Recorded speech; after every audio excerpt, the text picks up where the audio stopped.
Check this shit. What's your opinion on that? Yo, what's your opinion? To each his own. To each his own, But I think it's a way to do everything. I think that the positive message that he's trying to push, he didn't have to drop his flag to do so. You heard? Mm-hmm. Like, we in a war right now. What war, Jim? Us being in the position and for the things that... Hold the fuck up. What? This nigga said he in the war, okay? This nigga said he was in the war. The homie Hogan's got the drop my flag challenge going on, right? And this bird motherfucker right here, bird gang bird, right?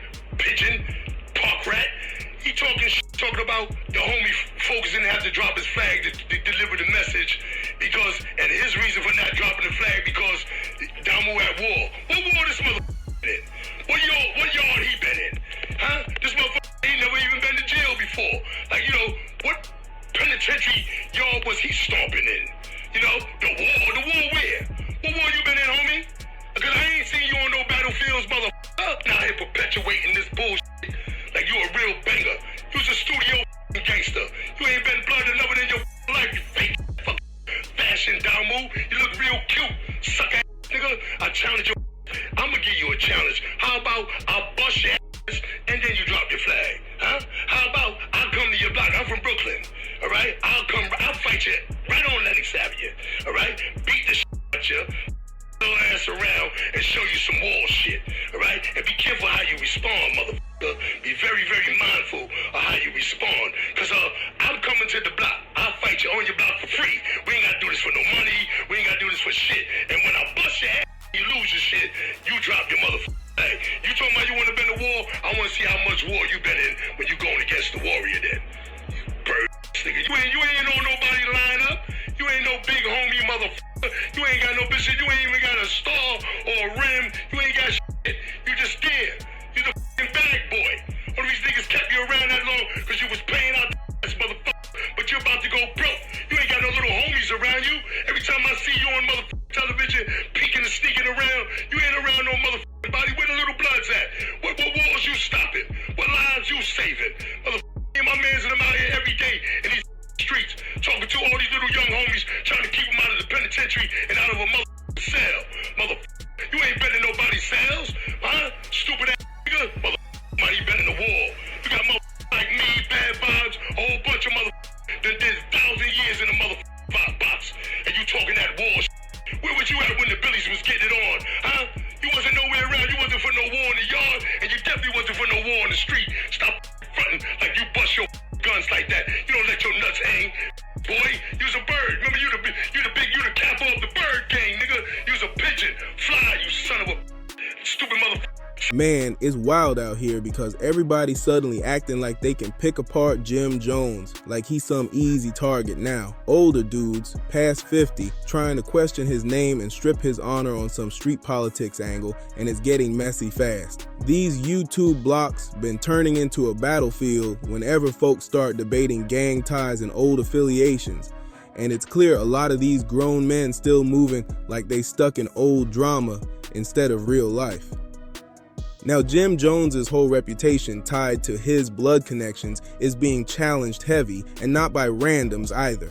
A man named Mandu stepped up, along with a brother who goes by Bad Vibes, and they both trying to hit Jones's name like he did something to them personally. Mandu been talking real loud too, and it wasn't even that long ago, maybe a month tops, when he hopped on his own platform, the Real Big Fruit Podcast, and started letting shots off with his stories and his claims. He been pushing this whole narrative like he's the one holding the real truth, trying to snatch Jim's respect in front of everybody. And if you want to see exactly what he been putting out, he got it all sitting right there on the Real Big Fruit Podcast. Go check it because he definitely not holding back. So the whole problem kicked off because Mandu felt some type of way about Jim Jones having an issue with one of their homies dropping the flag to push the younger generation in a better direction. He wasn't feeling none of that, and he made it real clear he wasn't rocking with Jim's reaction at all. So let's dive straight into this clip from Mandu because it set the tone for everything that came next. Check this shit. What's your opinion on that? Yo, what's your opinion? To each his own. To each his own, But I think it's a way to do everything. I think that the positive message that he's trying to push, he didn't have to drop his flag to do so. You heard? Like, we in a war right now. What war, Jim? Us being in position and for the things that... Hold the fuck up. What? This nigga say he in the war, okay? This nigga said he was in the war. The homie Hokers got the drop my flag challenge going on, right? And this bird motherfucker right here, bird gang bird, right? Pigeon, park rat. He talking about the homie Focus didn't have to drop his flag to deliver the message because, and his reason for not dropping the flag because Damu at war. What war this motherfucker in? What yard he been in? Huh? This motherfucker ain't never even been to jail before. Like, you know, what penitentiary yard was he stomping in? You know, the war where? What war you been in, homie? Because I ain't seen you on no battlefields, motherfucker. Now here perpetuating this bullshit. Like you a real banger. You's a studio gangster. You ain't been blood enough in your life, you fake fashion Damu. You look real cute, suck ass nigga. I challenge you. I'ma give you a challenge. How about I'll bust your ass and then you drop your flag? Huh? How about I'll come to your block? I'm from Brooklyn. Alright? I'll fight you right on Lenox Avenue. Alright? Beat the shit out you. Ass around and show you some wall shit, alright? And be careful how you respond, motherfucker. Be very, very mindful of how you respond. Cause I'm coming to the block. I'll fight you on your block for free. We ain't gotta do this for no money. We ain't gotta do this for shit. And when I bust your ass, you lose your shit, you drop your motherfucker. Hey, you talking about you wanna been in war? I wanna see how much war you been in when you going against the warrior then. Bird nigga. You ain't on nobody line up. You ain't no big homie motherfucker. You ain't got no bitch. You ain't even got a star or a rim. You ain't got shit. You just scared. You the fucking bag boy. All these niggas kept you around that long because you was paying out the ass motherfucker. But you're about to go broke. You ain't got no little homies around you. Every time I see you on motherfucking television, peeking and sneaking around, you ain't around no motherfucking body. Where the little bloods at? What wars you stopping? What lives you saving? Motherfucker, my mans and them out here every day in these streets, talking to all these little young homies, trying to keep them out of the penitentiary and out of a motherfucking cell. Motherfucker, you ain't been in nobody's cells, huh? Stupid ass nigga. Motherfucker, mighty been in the war. You got motherfuckers like me, bad vibes, a whole bunch of motherfuckers that did 1,000 years in the motherfucking box, and you talking that war shit. Where was you at when the Billies was getting it on, huh? You wasn't nowhere around. You wasn't for no war in the yard, and you definitely wasn't for no war in the street. Stop fronting like you bust your guns like that. You don't let your nuts hang. Boy, you's a bird. Remember, you the capo of the bird gang, nigga. You's a pigeon. Fly, you son of a stupid motherfucker. After that clip dropped, Mandu and Bad Vibes ended up sitting down with Math Hoffa, and that happened only because Math saw the exact clip I'm about to play. Math wasn't gonna skip over something like this, so he brought them in to talk face to face, and we're gonna break that part down too. But first, let's tap into this moment because it shows exactly why this tension even started in the first place. And I gotta keep it real. Jim Jones been going through a rough couple months out here. That dude Mandu clearly wasn't feeling Jim's answer to Fat Joe's question, and he let everybody know it loud and direct. But even with all this noise, I'm not about to sit here and strip Jimmy of his respect because that ain't fair and it ain't the truth. Was Jimmy some frontline warrior, charging at every problem like a savage? Nah, that wasn't his lane, but everybody handles their own position differently in this life. I have someone here who can explain the origination of the Blood Nation in New York City and kind of tell us where it started and where he sees it going now. Let's welcome Mandu. Vibes. Welcome. Thanks for having me. I'm 10 toes down. Yeah, thanks for having me. So now, I saw a clip of you going full Macho Man Randy Savage. Yeah, I know. I'm a 70s kid. I can't help it. Yeah. Okay. On Jim Jones. Jim Jones.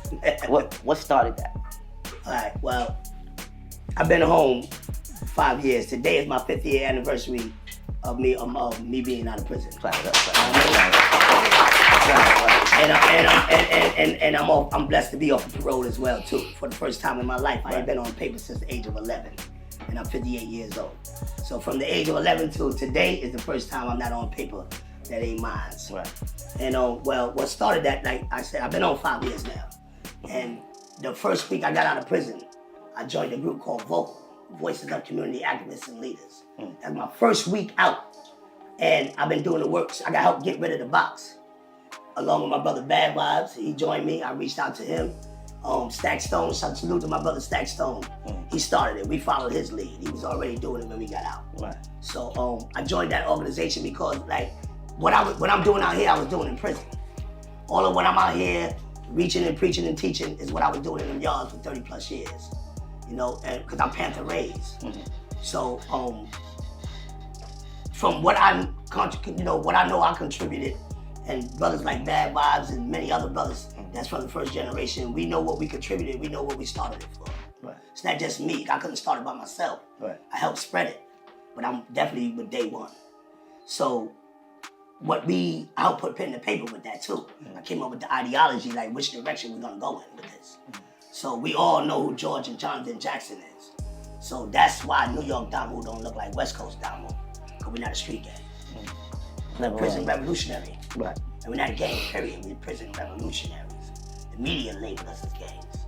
The prison administration labeled us as a gang. And if we was to be honest too, we took on the attributes of it too, of a gang. That's what we here to eradicate now, put it back in its proper perspective. Not originally. That came later on down the line. Right.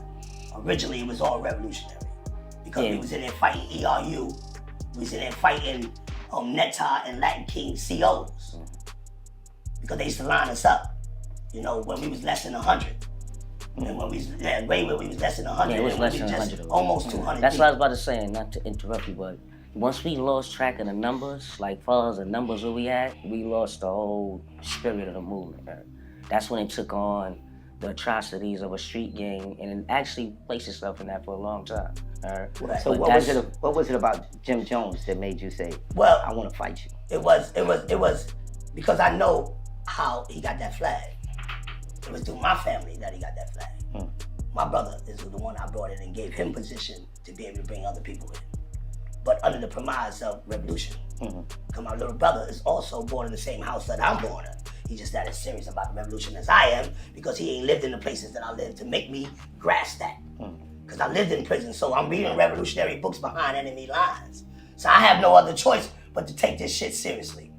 Because I'm reading it and I'm behind enemy lines.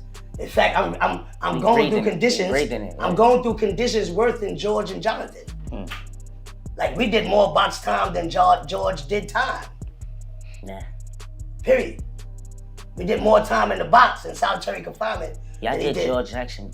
Than he did, but he was our inspiration for us to do what we were doing inside them prison yards, in the prison cells, in the prison companies, in the prisons. Period. Right. So my response to when I see Jim about with the homie Hogan's 4/5 with the drop your flag. Now I'm not with the proper term that he used with the drop your flag term, but it is what it is. Right. Because you get that's like a total. It's not respectful. A lot of us died and fried for that shit, with good intentions. We ain't talking about trying to hold something up and with bad intentions, with the negative connotation that we come behind the red flag or any color flag.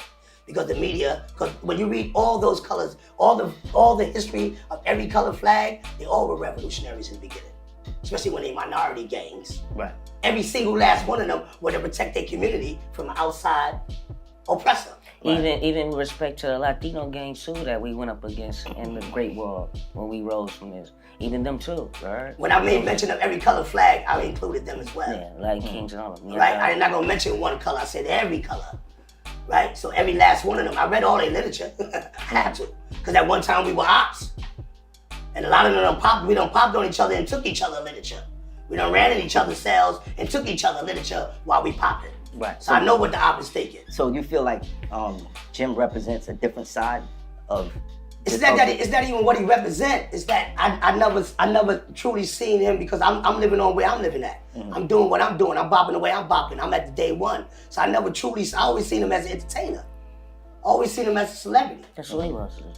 That's all I seen him as. I wasn't mad with him. I wasn't mad with him when he stayed in his entertainment celebrity lane. But the moment you because of the influence that you have, the moment you say something that the real street people, the real guys that's in the street trying to save lives and keep people out the cells in hell, now you're gonna say something that's gonna affect my work.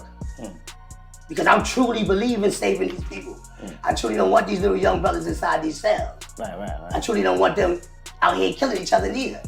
I wasn't even allowing them to cut and slash and fight each other in prison without me having to get in between that. So you think I want to come on the street and watch them murder each other? No. Even though the rate is lower than it was when me and my generation was out here murdering each other, I definitely don't want them to escalate to that. Right. I want it to be non-existent. You know what I'm trying to say? But because he has way more influence than I do, Right. on a global scale, everybody know who he is, they know his face. They don't know my face. But I'm working hard. I'm busting, no Diddy. I'm busting, I'm putting it in Right. to save my community. Me and my brothers, and it's mad brothers in this non-profit that come from this gang culture, that's the pioneers of this city as far as bringing down the violence rates in the city. That's putting their body between bodies and bullets. That part. So when you're gonna be an entertainer and you're gonna rep that as an entertainer, I need you to make comments as an entertainer. Don't answer true life questions. Well, what was the line in particular that...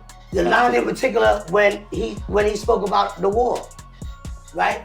And I understand, and I said it in another podcast where we spoke on, and I said, matter of fact, our platform. Mandu, So Bad Vibes. on the Bad Vibes and Mandu and the Mandu Warrior channel on our platform. So on that platform, we both addressed it about what we know he been through some wars. We ain't saying the dude ain't been through no wars, but he ain't been through the wars. He wasn't through that. He ain't been through the wars for Damu though. Right. He went through wars for his career. He went through wars to put his brand on the map.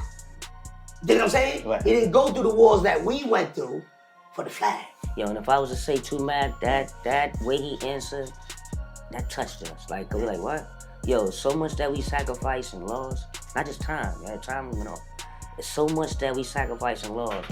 To hear somebody who corporate America funds to run across the stage, even if it's just with a red flag on, we couldn't connect with that. Yeah. And to be honest with you, I heard it. I called Mandu early in the morning, sent it to him. I said, look what this dude said. Yeah, I responded. That really bothered us. Of course. Yeah, I responded after But you see, he's seen it before me. Right. He sent it to my phone. I didn't watch it that night. He hit me early in the morning, yo, you watched the video that I sent you. I said, nah, I'm working. I'm out on the street saving lives. Like super nigga, in real life. So when I said, I'm gonna watch it now. I'll watch it. And that's when the internet seen it. I see a total. So what you seen was a real reaction. Yeah, in real time. In real time. Because after I seen it on my phone, I seen a minute and a half, the opening. When he spoke, I said, oh no, I couldn't put it on the TV. So when you see my reaction, that's real time reaction. Right. Now Jim being one of the first New York Bloods, well, to gain popularity, why haven't you guys ever had a conversation together? Well, So let's not twist it up. Jimmy still played his role, and we not taking that away from him. He be out on the West Coast kicking it with Wacko and all them, but anyway, here's the real part. Math Hoffa brought Mandu and Bad Vibes onto his show, and trust me, I'm gonna pin Mandu's channel in the comments so people can see everything for themselves. Math sat both of them down and asked straight up questions about this whole situation. So let's lock in and break down what really went down. Look, we all watched Jim Jones hold things down from the East Coast all the way to the West, and through the years, I ain't seen Jim do nothing wild enough to call it dishonorable. People might joke on him, sure. Cameron had him doing that one-handed cartwheel in an old music video. Yeah, that happened. Folks still clown him over that to this day, but that's entertainment, nothing serious. But the wildest part? Now they out here trying to claim Jim Jones not from Harlem. How does that even make sense?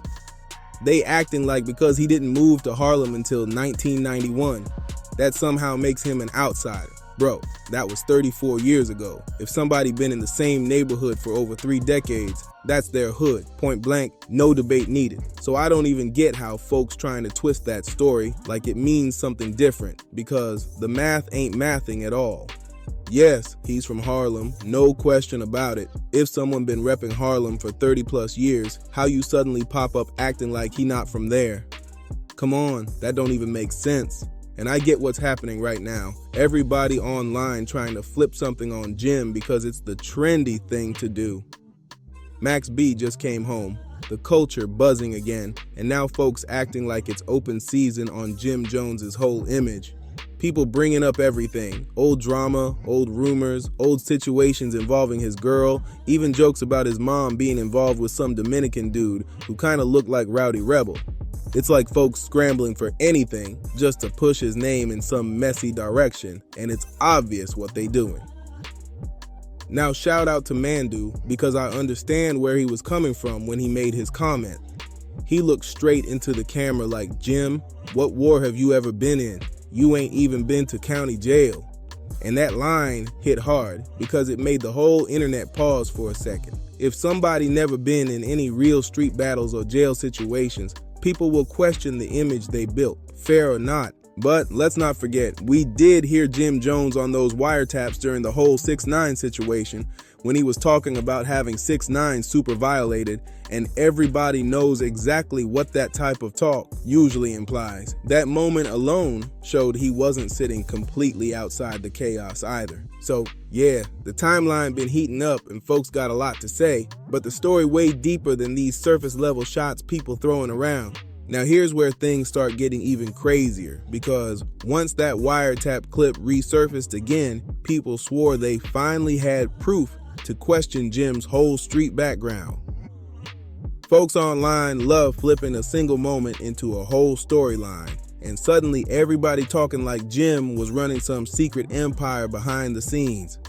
But the truth is, none of that ever got pinned on him, and people still keep recycling it like it's brand new breaking news. Meanwhile, Mandu kept doubling down, saying he wasn't trying to disrespect Jim, but he wasn't going to sugarcoat anything either. He made it clear he don't believe Jim ever put in the heavy groundwork that other dudes from that era did, and he said it with the type of confidence that made the whole conversation hit different. And Bad Vibes was right there co-signing it, breaking down timelines, names, and old events like he was reading straight out the archives. And once Math Hoffa dropped that interview, the comment section exploded instantly. People taking sides, people arguing about street rankings from the early 2000s, people acting like they were right there in the room during situations they only heard online.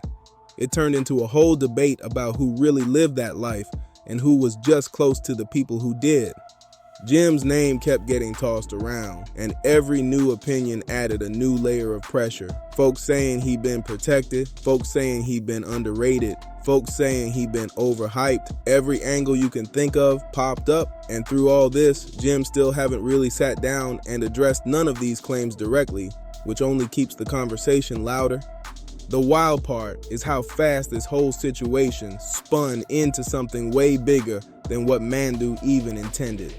Once that Math Hoffa interview started circulating, other YouTube channels jumped in, reacting, breaking down every sentence like it was some courtroom testimony. Suddenly, everybody acting like they experts on Jim's whole past, like they personally checked his resume from the 90s with a flashlight and a clipboard. Some folks claiming Jim only moved the way he did because he was surrounded by real hitters who backed him heavy. Others saying he earned his spot just by being consistent and staying tapped in with the right people. And then you got the crowd saying, nah, Jim wasn't built like that. And they saying it with the confidence of people who never even met the man. It turned into a whole circus, fast as ever. Then new voices started popping up, old affiliates, dudes who once stood near Dipset, people who barely knew Jim but still wanted a piece of the spotlight. Everybody dropping stories, but half these stories don't even match up. One person saying one thing, the next person flipping it into something else entirely. It's like they competing to see who can create the wildest version of Jim Jones's past.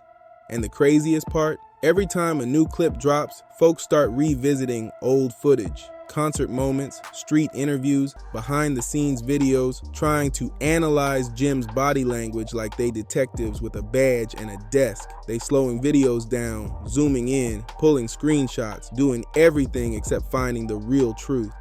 And this whole mess just keeps getting louder every hour. Bro, when they said, RIP, I just ended the club, they were basically saying somebody needed to get pushed out the way, like wiped off the board. And that's the type of talk that had everybody raising their eyebrows instantly. Now look, I don't personally know Mandu or Bad News, so shout out to both of them brothers because they spoke their truth loud and clear. But I can't lie, Mandu talked with that real New York energy. Loud, intense, like he was born ready for an argument. It's like every time he opened his mouth, he had that aggressive city tone that make you feel like he debating you even when he just explaining something. You know that heavy voice some New York dudes got, where it sound like they've been yelling their whole life. Yeah, that vibe, and imagining some dudes pulling up with that voice trying to press you. Man, that's a whole movie scene right there. Picture going to LA and someone stepping to you with that booming voice like, "Where you from, bro?" Sounding like they straight out a hardcore album intro. It's wild because some of these older dudes still carrying that same intensity, like they never left the battlefield, and honestly, you gotta wonder who passed that attitude down to them in the first place. But for real, tell me what you think in the comments. Should men over 50 still be moving like this? Or is it past time to let all that extra energy go? Drop your thoughts below, and before you dip, make sure you subscribe to Dripzine, hit like, leave a comment, share this video, and smash that hype this video button. It's free for you, but it means everything for the channel. Thank you.